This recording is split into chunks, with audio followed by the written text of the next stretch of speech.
নমস্কার বন্ধুরা, রাধে রাধে। তো আজকে একটা নতুন সকাল আর নতুন একটা ব্লগ নিয়ে তোমাদের সামনে হাজির হলাম। আশা করি ব্লগটা তোমাদের অনেকটাই ভালো লাগবে। স্কিপ না করে পুরো ব্লগটা দেখবে। আর তোমরা যে যেখান থেকে দেখতেছো অবশ্যই আমার পরিবারে জয়েন হয়ে যাও, আমাকে সাপোর্ট আর ভালোবাসা দিও। তো আজকে সকাল সকাল ঘুমের থেকে উঠে গেছি। তো আজকে আমার কাকা শ্বশুর মারা গেছে। আজকে হলো 4 দিন। তো 4 দিনের কিছু নিয়ম নীতি থাকে। তো তোমরা পুরো ব্লগটা দেখতে থাকো, তাহলে তোমরা অবশ্যই বুঝতে পারবে যে আমাদের 4 দিনে কী কী নিয়ম আছে। তো আমি সব কিছু তোমাদের সামনে তুলে ধরবো, চেষ্টা করব। জানি না সবগুলো তুলে ধরতে পারবো কি পারবো না, কিন্তু চেষ্টা করে যাব।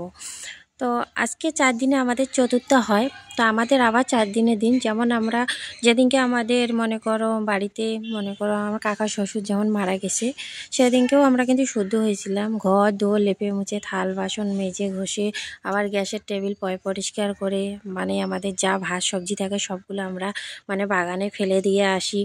তো যেটা আর কি আমাদের হয়ে আসছে নিয়ম, সেটাই আমরা করার চেষ্টা করি। আমাদের শাশুড়ি মারা আমাদেরকে যেভাবে আমাদেরকে আজ্ঞা দিয়েছে করার জন্য, সেভাবে আমরা করার চেষ্টা করি।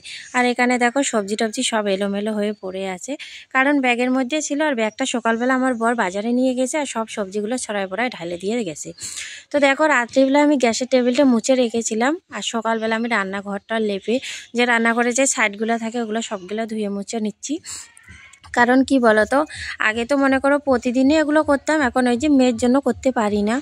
তো আমি নাকি যে বেশি জল ঘাটলে, আমি বেশি ঠান্ডা থাকলে মেয়েরও ঠান্ডা লেগে যাবে, আমার শাশুড়ি মারা বলে। তো যেই কারণে, আর বাচ্চাকে কিন্তু এতটা ওষুধ খাওয়ানো ঠিক না, কিন্তু এখনকার দিনে বাচ্চারা দেখো ওষুধের উপরেই থাকে। তো কি বলতো, সংসারের কাজ তো করতে লাগে, চাইলেই মনে করো কমাইতে পারি না, যতই কাজ করবা ততই বাড়তে থাকে। তো সব কিছু থাল বাসনে আমি রাত্রিবেলা মেজে ঘষে রেখেছিলাম, যেহেতু আমরা আর খাওয়া দাওয়ার পরে কোনো থাল বাসনে ধরি নাই, ব্যবহার করি নাই। তো মেজে ঘষে রাখছিলাম, ওগুলো মনে করো পরিষ্কারে আছে। আর যেই কয়টা থাল বাসন ছিল ওগুলো আজকে মেজে নিচ্ছি। তো আমাদের মধ্যে কিন্তু এই 4 দিনের দিনও মনে করো এই যে হাঁড়ির মধ্যে কিছু ভাত রাখতে লাগে আর একটু সবজি রাখতে লাগে, এগুলো নাকি বাগানে দিতে লাগে 1 কেনার করে। তো আমার একটু না, আমি না আজকে যে আমাদের 4 দিন, আমি না রাত্রিবেলা ভুলে গেছিলাম। তো সেই কারণে আমি 1 কেজি চাল দিয়ে দিছিলাম, ওই যে সকালের জন্য আমি চাল দিয়ে রাখি। কারণ কি বলে তো, আমার ছেলেরা মনে করো খাওয়া দাওয়া করে, ভাত গরম করে দিই, খাওয়া দাওয়া করে প্রাইভেটে যায়। তো আমি যখন ভাত বসাইতে যাই আমার একটুও মনে ছিল না যে কালকে আমাদের 4 দিন। তো বেখেলে আমি দিয়ে দিচ্ছি। এখন কি করব, অনেক ভাত আমাদের নষ্ট হয়ে গেছে। তো দেখো থাল বাসনগুলো মেজে নিলাম। থাল বাসন বলতে কি 2টা থাল ছিল, আর ওই যে কড়াই ছিল, হাঁড়ি ছিল, আর এখানে গামলা বালতি, এগুলো ধুয়ে মুছে নিচ্ছি। তো আজকে কিন্তু উঠান বাড়ি লেপতে লাগে। তো কি বলো তো, আমার কোমরের ব্যথাটা এত বেড়ে গেছে, তো বারবার উঠান লেপাটা না আমার হয়ে উঠতেছে না। তো কি বলো তো, গোবর দিলেই তো শুদ্ধ, তাই না? লেপাটা হচ্ছে একটা জিনিস, মানে লেপলে আর কি বাড়িটা একটু দেখতে সুন্দর লাগে, কিন্তু গোবর দিলেই তো শুদ্ধ, তাই না? তো আমি কি করলাম, বেশি করে উঠানের মধ্যে গোবর ছড়া দিয়ে দিলাম, আর তারপরে আমি ঝাড়ু মারতেছি। তো এই যে দেখো আমি ঘর দুয়ার লেপে বাইর হয়েছি, তারপরে যে উঠান ঝাড় দিচ্ছি, উঠান ঝাড় দিয়েও কিন্তু আমি এই যে দেখতে পাচ্ছ যে আমি ভাতগুলো ফেলতে গেছি বাগানে।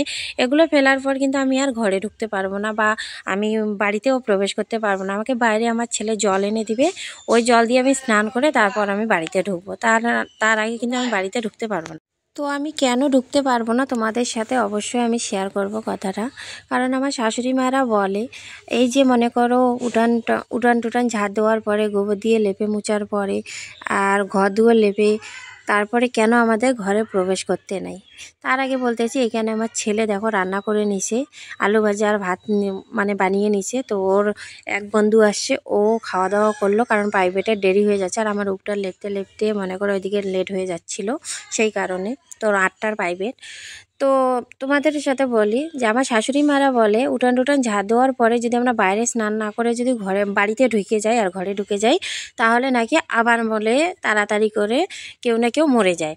তো এইটা ওরা আগের দিন থেকে মেনে আসছে, তাই ওরা ওই নিয়মটা মেনে চলে, আমরাও মেনে চলার চেষ্টা করি। কারণ কি বলতো, বাড়ির গুরুজনেরা যেই নিয়মে চলার চেষ্টা করে, আমাদেরও উচিত আমরাও সেই নিয়মে চলার চেষ্টা করলে আমাদেরই ভালো আর কি, তাই না? তো এই কারণে আর কি আমরা ঘরে ঢুকি না, আর বাইরে আমরা স্নানটা করে নিই।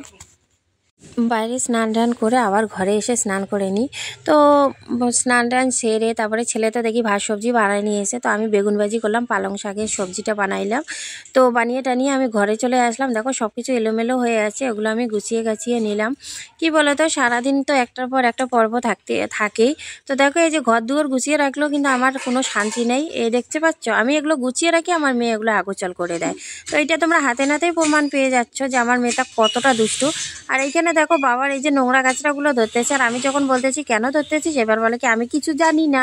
এই মেয়েটা আমার না মানে এত ভারী দুষ্টু হয়েছে, কি আর বলবো, মানে কিছু একটা বলবো আমি কিছু জানি না। তো চলো সকালে খাওয়া দাওয়া করে একটু রেস্ট নিয়ে, এই যে রেস্ট তো আমার কপালে নাই, তবু ওই যে বাচ্চাকে খাওয়াইতে খাওয়াইতে একটু বসে থাকি, ওইটুকু আমার রেস্ট।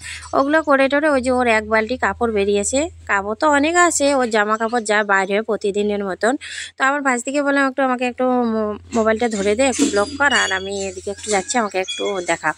কখনো এরকম করে দেখানো হয় না। তো ও বলতেছে ঠিক আছে, ওর বান্ধবীকে ফোন করার জন্য আসছে।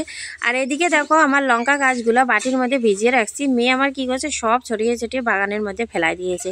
মেয়েটা আমার কাজ বাড়ানোর ওস্তাদ। তো এই গাছগুলো গাড়াইতে লাগবে, তো জায়গা নেই। যেগুলো মনে করো লঙ্কা গাছ এনেছে, বেগুন গাছ, টমেটো গাছ এনেছে, ওগুলো লাগাই দিছি। আর এখন আর জায়গা নেই, কোথায় লাগাবো জানি না। তো এই যে দেখো সন্ধ্যার আগে আগে আমি এই যে মনে করো সবজি কুটে নিচ্ছি, কারণ আমার বর তো জানোই যে এখন ও ধূপগুড়িতে খেতে পারে না। কারণ কি বলো তো, যতদিন না আমরা শুদ্ধ হবো ততদিন ওইখানে খেতে পারবে না। ফল খেয়ে কতটুকু বা ঢাকা যায়, তাই না? আর সারাদিন মনে করো সবার সাথে মনে করো কথা বলতে লাগে, ব্যবসা ক্ষেত্রে তো এটাই হয়। তো ওর জন্য ও মানে আসার আগে আমি রান্নাটা চাপিয়ে নিই।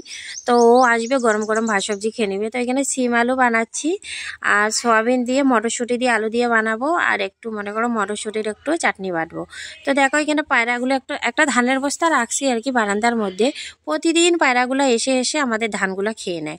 তো আমিও আর না করি না, খাক, ওরা খিদের জন্যই আসে। আর ওদের প্রকৃতি এত সুন্দর একটা মানে বানিয়ে দিয়েছে, দেখো পাখা দিয়ে ওরা কি সুন্দরভাবে উঠতে পারে। এরকম যদি আমরা উঠতে পারতাম কতই না ভালো হতো, তাই না? কিন্তু কি বলতো, যার যেটা কর্ম তার সেটাই আর কি হওয়া উচিত। ওদের হয়তো ওই রকমই ভগবান নির্ধারিত করছে, তাই ওরা ওই রকমই হতে পেরেছে। তো যাকগে।